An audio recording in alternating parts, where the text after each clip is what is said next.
Welcome to the HyperFast Agent Growth Show. Get real strategies, real results, and real estate them differently. Lead generation, team building, AI, and more from billion-dollar agents, best-selling authors, international speakers, and real estate coaches, Kerry Shull and Dan Lesniak. Let's dive in!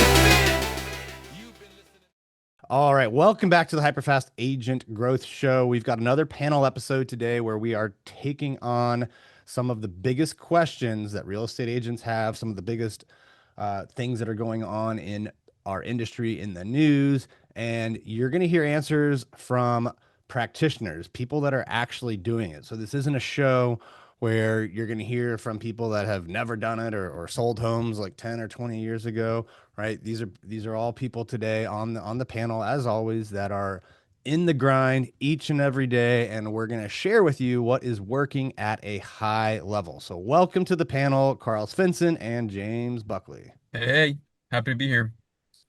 All right, so the first topic of today is about AI, right? We try to talk about AI in almost every episode because it's changing so fast and is the biggest game changer we've seen in our lifetime when it comes to real estate.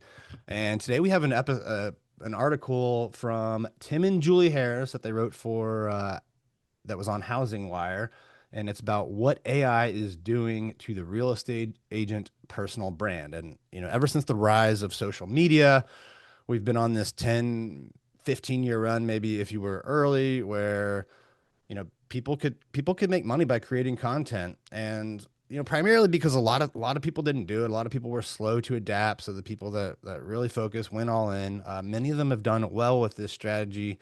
And in this article, Tim and Julie make an interesting point that AI is going to make it the personal brand like very ubiquitous, right? Like everybody will be able to do it with a fraction of the cost and time commitment. And consumers are going to shift really to focusing less on personal brand and more on who is actually delivering proven results. And many of them are starting their research on AI platforms like ChatGPT, Claude, things like that. So James, what is your take on this? Is the personal brand dying or going away or less important now because of AI? Um, it depends how you define personal brand. I think they're absolutely right that now everyone can have like really amazing online presence. And it's just like, the early 2000s when if you had a website, it made you legitimate and it elevated you. But then when everyone had a website, it's just like, okay, well, big deal. But now when everyone has, 4 to 10 different types of really amazing social media, what makes you stand out? Yes, results, and it always will, but also, your authentic self. And the more you can get in front of people, either on the phone, not an AI phone call, or in person, is going to be even more valuable. That is going to be the new personal brand, right? You instead of your online presence. So I think they're spot on. Carl, what about you? I think it creates more exposure for newer people in the business who have limited amount of trust with their sphere of influence.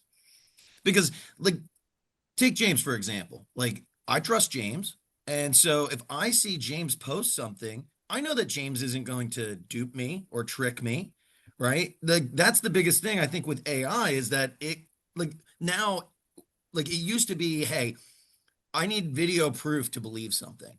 Now, with video proof with AI, you don't know if it's real or not. So I think it really comes down to the level of trust that you have with your sphere of influence. And if you are continuing to, cultivate and build the trust with your sphere of influence, then AI is only going to help your brand if you're using it in a way that's not going to be deceptive to your sphere of influence and breaking that trust. So new folks, they got to really lean into building the trust and not deceiving their audience, because then I think that would tarnish, the reputation that they're trying to build in the business.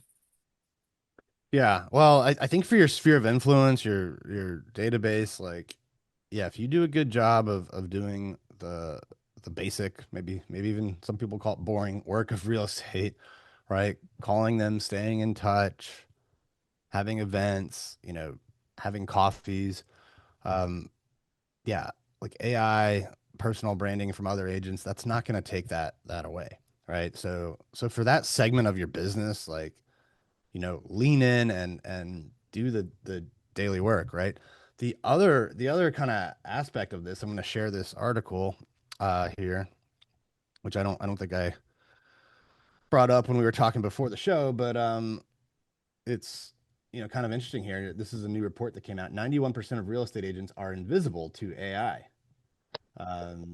Right, so most agents aren't showing up in AI. The average, this goes on here. The average agent, if you see down here in the middle, the average U.S. agent appears in just 8.5% of AI responses in their own market, but the top 1% are capturing 47%. Right, so um, that's a It's wild. huge disparity, right? Very, very winner take all. And how do you appear in the AI searches? Well, they're searching all sorts of public records. So obviously, the more homes you sell, the more likely you're going to be to show up. The better results you get, the more likely you're going to be able to show up. So, the other interesting kind of tangent to this is, and Tim and I were actually talking about this the other day, is the how-to videos on YouTube. Like that used to be the best way, one of the best ways to grow video, presence on YouTube and subscribers and followers and all of that. Um, and people would watch them, but most people aren't, they're shifting behavior, right? Instead of like going to YouTube to watch how-to videos, now they're just asking AI, right? So, I think that's one area that agents should focus on, is like how, outside of your sphere of influence, outside of calling expireds, like how do you show up on AI? And that's definitely an area that I would encourage everyone listening to this to focus on, right? You want to be found by more than just your database and sphere of influence, although that can build an amazing business for you, right? So, um, lean in on that and get into the top searches in your market in AI. We did a really amazing mastermind on AEO a couple of weeks back, and it was just like it was master level. And so for anyone that's interested in learning about AEO, which is the new SEO and relates to exactly what that article was talking about, reach out to us, and we'll help you out and get you straightened out. The other thing that comes to mind to me is, AI is supposed to make things really scalable, right? But when you degrade what people, what your competitive advantage is, because everyone can do it, and I think over time will do it, um, and in-person becomes more authentic. One-on-one is not scalable, right? Two-on-one is not scalable. So I think we're going to see a resurgence in in-person events. Um, Yeah. and Dan, I know you and Carrie are organizing an in-person event just like that coming up in a couple of weeks. You want to mention that to people so they can look into that and experience that for Yeah. themselves? Well, I definitely think you're right on that. Like, as AI becomes more prevalent, it's who know, like maybe you'll build up a great AEO presence, people will find you on AI, but like all things, that could shift too, right? That could just be temporary, but huge advantage if you're in there now.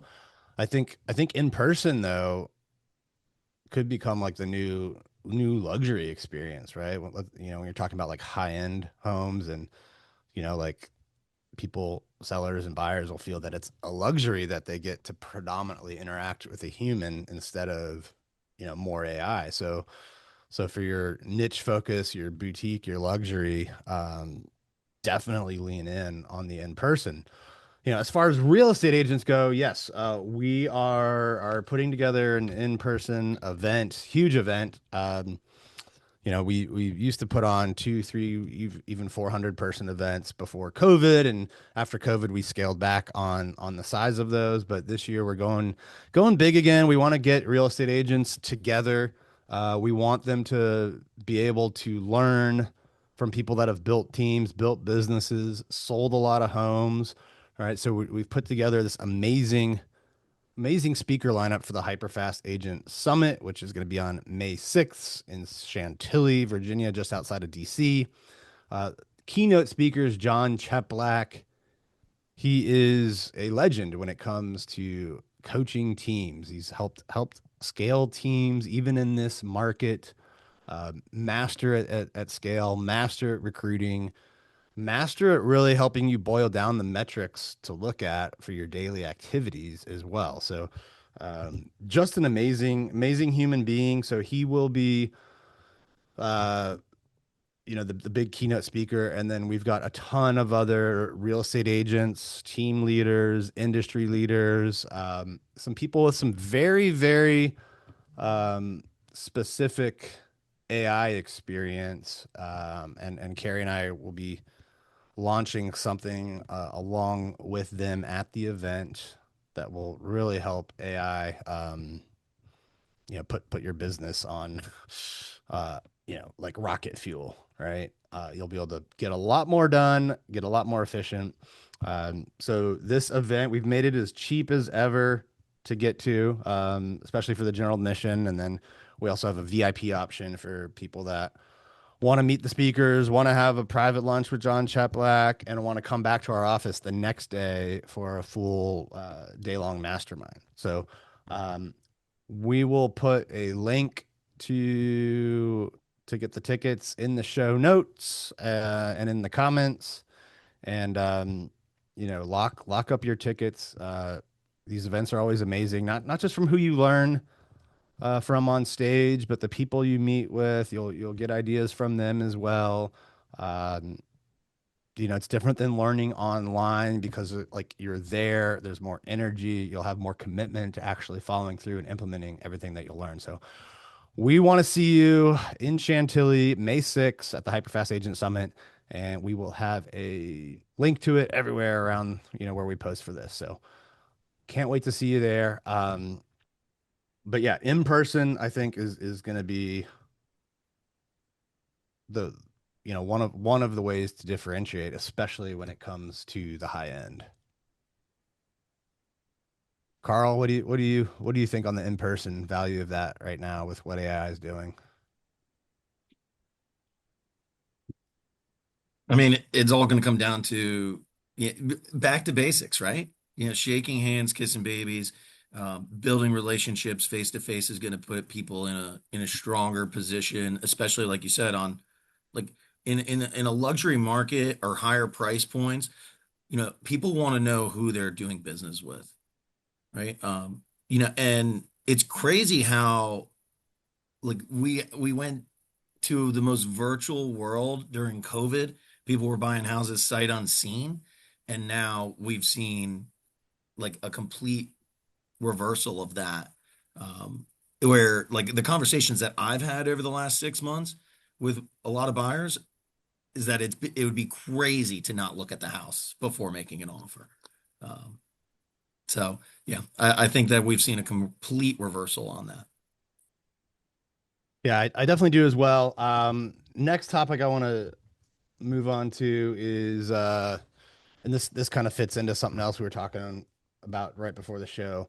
Um, with AI, I think some people are like, "Oh, real estate agents are dead, right? Their jobs are going to be gone." Well, Dave Ramsey came out recently advocating for the value of real estate agents, um, and it's interesting here. He said 88% of all buyers, 91% of all sellers decide it's worth working for a real estate or working with a real estate agent. Ramsey also, he talks about some of the things that can go wrong that can cost you like tens of thousands of dollars. Obviously, like on the sales side, right? If you don't have the right pricing, you don't have the right condition of the house, the right marketing, you can leave a ton of money off the table there. But it's or buyers might overpay if they don't have someone really experienced, or they might miss out on like contract and term strategies that would help them get a better price in negotiation. So there's obviously that part of it, right? Like what you pay for in the house, right? Or what you sell it for. There's also the fact that like you could miss disclosures. You could trip, have legal speed bumps you trip over. Um, you might miss something in inspections that's costly to repair down the line. So there's like a whole slew of like issues that can come up in a real estate deal if you don't have, a very good real estate agent working with you. And then, he talks about some of the different things that top buyers agents do and top sellers selling, listing agents do. We won't go through them all, but it kind of leads into this question we were talking about of how do you handle situations when, a seller pushes back on your commission? Start with you, James, because this is a topic that's, it's been going on. This isn't new with AI. This is, decades old at least, where people want to make sure they're getting the best possible deal. So, James, what is your approach, or what approach do you think agents should use when you have a great listing presentation, good discussion, and you get to the end, go to sign paperwork, and they say, "Hey, will you cut your commission?" Yeah, I mean, my thoughts are there's some people that no matter what, uh, no matter how much you educate them, they're still going to want to go with the cut rate person. They don't want to hear it. They don't want to be educated. But most people fall into the if they're educated, they'll understand your value and they won't go with a discount cut rate broker. And that responsibility is really on the real estate agent. And so you need to educate early and often, and if that conversation starts when they ask you to, if it starts at the same time as uh, what uh, what they want you to discount, then you've lost. You want to have that conversation early. You want to show it early. And the other thing that I'd say is that most people, when they ask, like, will you reduce your commission? Um, they're not saying, hey, this is a non-negotiable. They're just asking. And so if you just calmly answer no, are there any other questions before we move on? Then it eliminates the conversation very quickly. And they are probably going to be just fine with that, especially if you've communicated, hey, look, my clients get these benefits for my services, and those benefits are going to be better for you than any other option. Yeah, I think the first time they bring it up, if you just say no, are there any other more questions? Um, the key is to pause after you do that and don't try to fill the silence that will come with words, because now you're taking pressure off of them, right? If you say no, ask if there's any more questions, then and just shut up, right? I think that'll probably solve it most of the time. If they come back with, well, we talked to, Bob from whatever Jones brokerage, and he said he would cut the rate in half. Well, my first response would be, oh, great. I understand, and I'm sure Bob's a, really, really nice person. Um, I just worry that if he's not able to negotiate for the value he provides, do you really think he'll do a good job of negotiating for the value of your home? Are there any other questions? Are there any other questions before we get started with the paperwork, right? So I think that is, probably the most likely follow up, right? If they bring that up, and then if they push back again, hopefully, like you said before, James, your listing presentation or includes statistics that show the value that you provide, right? So then if they ask again, it's, oh, thank you for bringing that up, James. As you know from our previous discussion, my homes, sell for an average of 5.5% more than the average home on the market, right? So, even though I'm 2% higher than what Bob was offering, you're still going to walk away with 3.5% more. So let me ask you this. Is it more important what I make on selling your home or what you make? And then, are there any other more questions before we get started with the paperwork, right? I think that is going to win you most of the time. Um, I also think another important part of this discussion is if you are great at lead generating and prospecting, you will feel less pressure to work with clients that don't recognize the value that you provide. And when you're able to sit down and meet people with that mindset, right? You're coming from abundance, not scarcity. You're gonna be more likely to win clients at the right rate, at the rate that you deserve.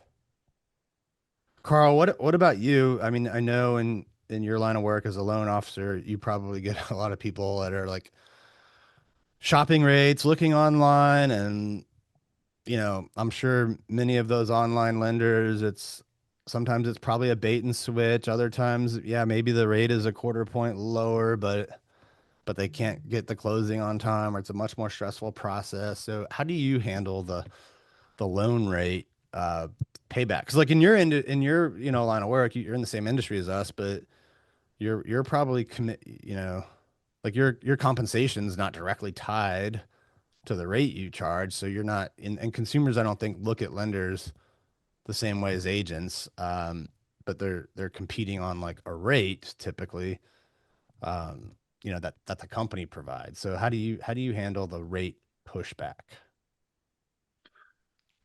There's a lot of different parts to it. The biggest challenge is as a lender, we don't have an agreement with the buyer. Like how you guys, get a buyer agreement signed at the beginning of the process. We don't have that. And oftentimes, like, yeah, I'm doing work up front with my realtor partners and providing value to help buyers win the home that they want before they have to be 100% committed to working with me and my team. So I think it's all about the scripting, figuring out, from upfront, like, hey, have you talked to anyone else, before we got connected, right? Just like you're going to know in your, buyer or listing presentation, like, are you the first agent that they've talked to, right? You have to gather the right information up front. And, from one real estate team leader I picked up from, I don't know, a couple years ago, where like at the end of your initial presentation, just flat out ask them, hey, is there any reason why you wouldn't work with me and my team on your home purchase? Because then that gives you an opportunity to unlock other objections that they haven't already shared with you that they may be thinking about. And that's an opportunity for you to present more value, or you know, also help educate them on, whatever that other promotion or teaser that other professional shared with them is actually not the right fit. So, I mean, ultimately, I want to help educate that. We got to compare apples to apples, and we got to be able to see, what's the cost to you for that individual interest rate. The lowest rate's not always the best rate, but also demonstrating how I'm going to bring them more value, outside of, big bank or credit union, similar to how you guys are going to talk about all the things that you're going to do that are going to set yourself apart from your average agent. I'm going to talk about the same thing on my side, and you ultimately get what you pay for, right? So, uh, it's circumstantial, right? But the more information you gather, the better that you can sell. And the what I've also found is the longer that I talk with my clients, the better relationship I'm going to build, the more they're going to like you. And, if for some reason you are in a competing situation and, you got to take a little bit of a haircut to be able to earn the business, they're going to give you that opportunity if you've put in the time, built the relationship, and listened to what was important to them. Yeah, I think like what we do, it's education, right? Because for us, it's like, well, the rate you pay me is not the most important thing. It's what you walk away with, how much stress you have through the process, how long it takes. And same thing with you. Like the rate the rate's important, but there's more to it than that. There's, other fees and upfront costs. There's The rate doesn't matter if the deal falls apart because you're working with a bad lender partner, right? yeah, which has happened. Right? Or it's also like, hey, Carl has his processes dialed down. He's an expert, one of the top lenders. He can close this deal in 14 days with a appraisal in like 3 days. So your offer at that point is almost as good as cash. So then your terms are better then. So then now you can maybe get a better price on it, right? So there's just a whole lot more to it. So, like us, you have to educate the consumer. And I think I think at the same time you have to, not just be an authority, right? Like they need to see you as an authority that's confident, and that confidence gets transferred to them. But it's more than that. It's being a friendly authority, a likable authority. So you need all of those elements in there, I think, to be able to negotiate the best rate. And if Uh, I could circle back to the Ramsey article, because I've been a part of thousands of offers at this point, I think that the best thing that Ramsey highlights is the negotiate effectively on your behalf.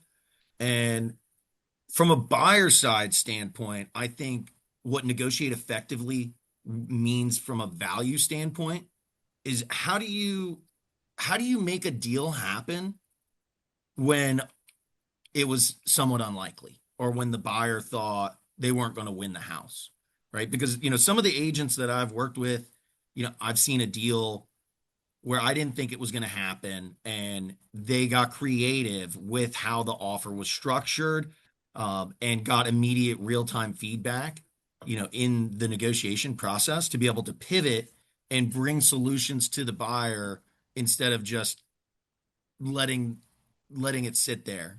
And the more time that goes by, the less likely you are to win. yeah.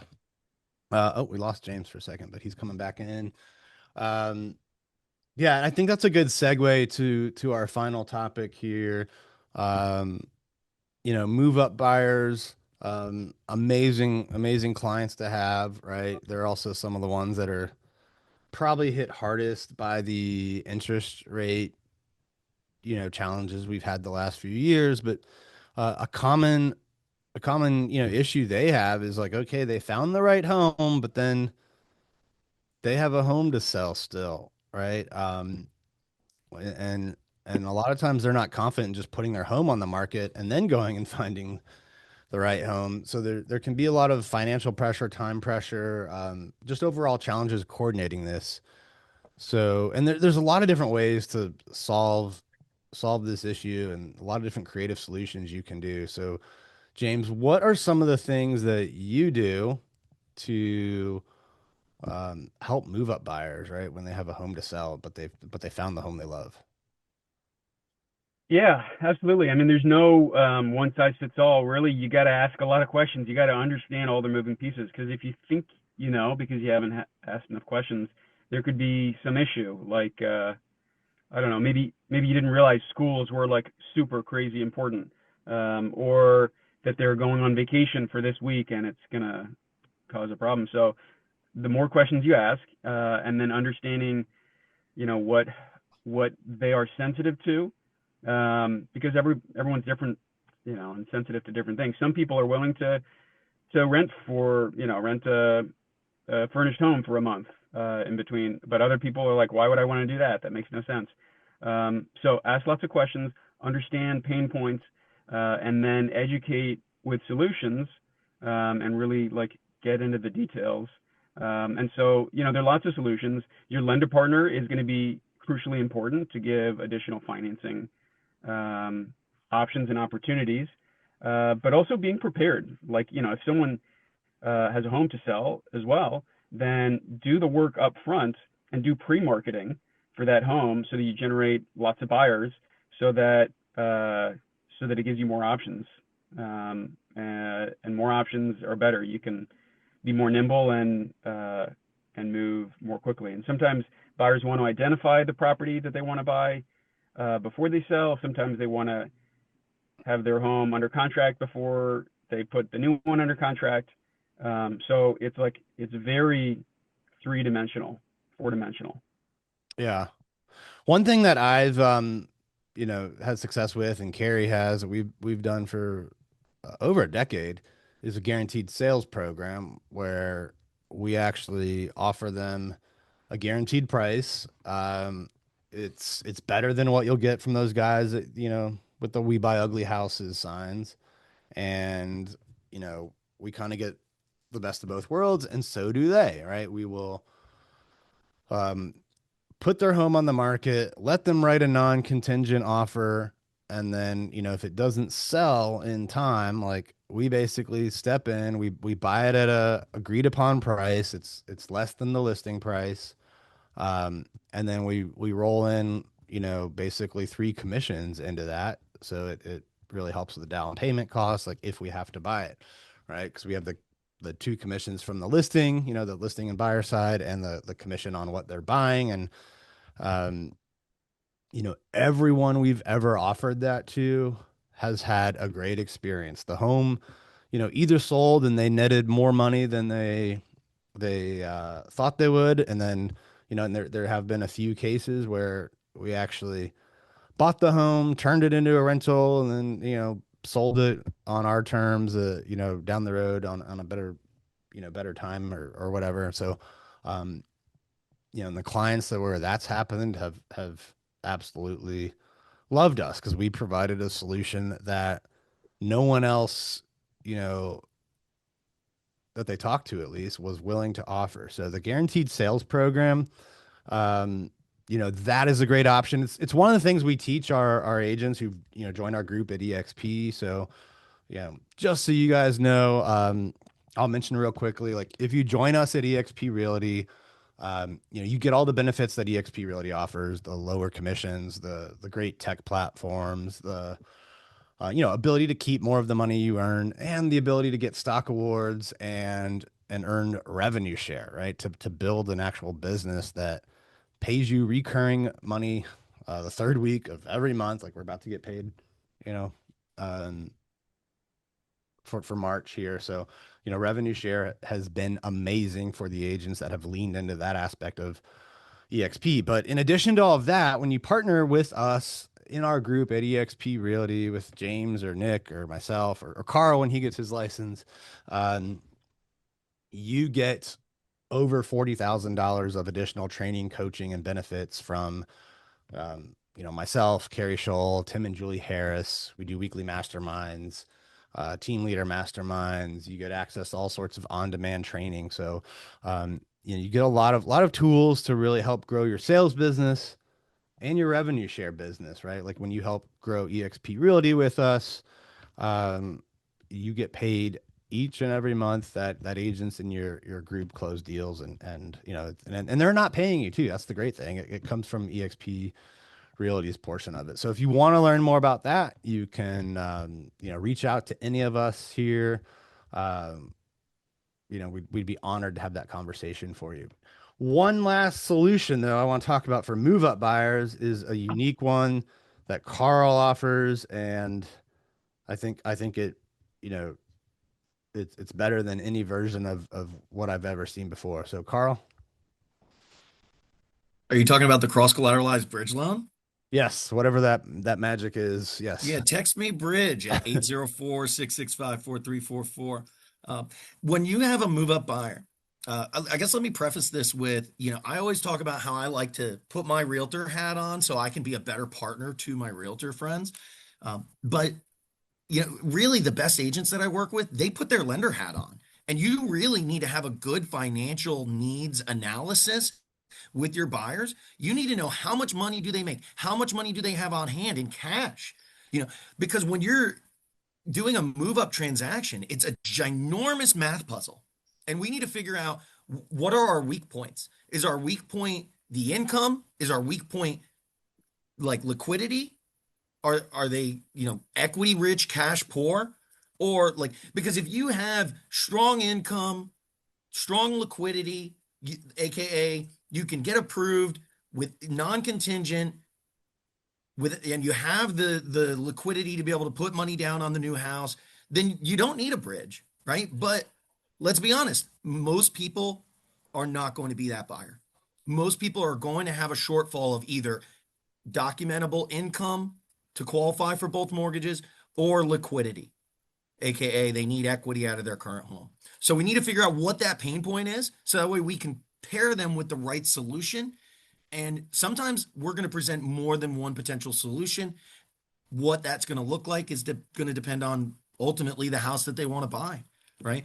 But the more that you are familiar with these different solutions, and the more you leverage your lender partner, in these meetings, if this is a listing presentation, I've had many of my realtor partners call me in during the listing presentation so we can figure out what's the right potential bridge to make the deal happen up front.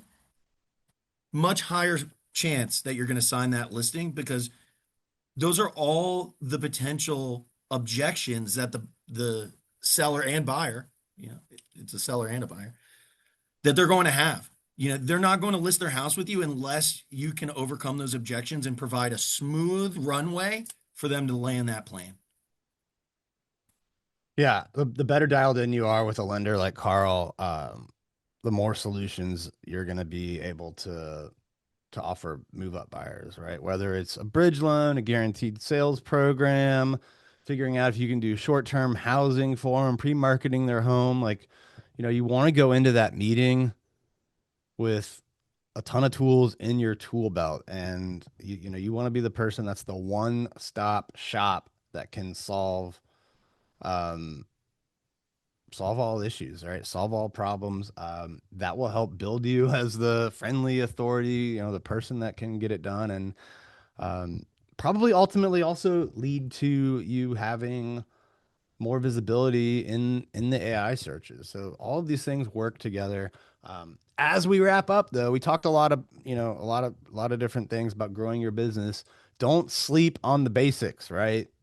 Your SOI, your database, making your phone calls, calling expireds. Like, there's so much opportunity out there in the basic stuff that's been around for decades. And so we want to learn the new stuff. We want to learn AI, but don't forget the basics. You can go out and have an amazing business, an amazing life, right? Just by staying in touch with your database, reaching out to expireds, reaching out to FSBA. So that's it for today. Please leave us some comments. Let us know what you liked or didn't. And if we've earned a 5-star review, which if you're still listening at this point, we probably have, take the minute, tap the 5 stars on Apple, leave a review on Spotify, subscribe on YouTube, all that good stuff. We will see you next time. You've been listening to HyperFast Agent Growth Show with Kerry Shull and Dan Lesniak. Real strategies, real results, real estate done differently. If you love this episode, tap subscribe and share with another agent who's ready to grow.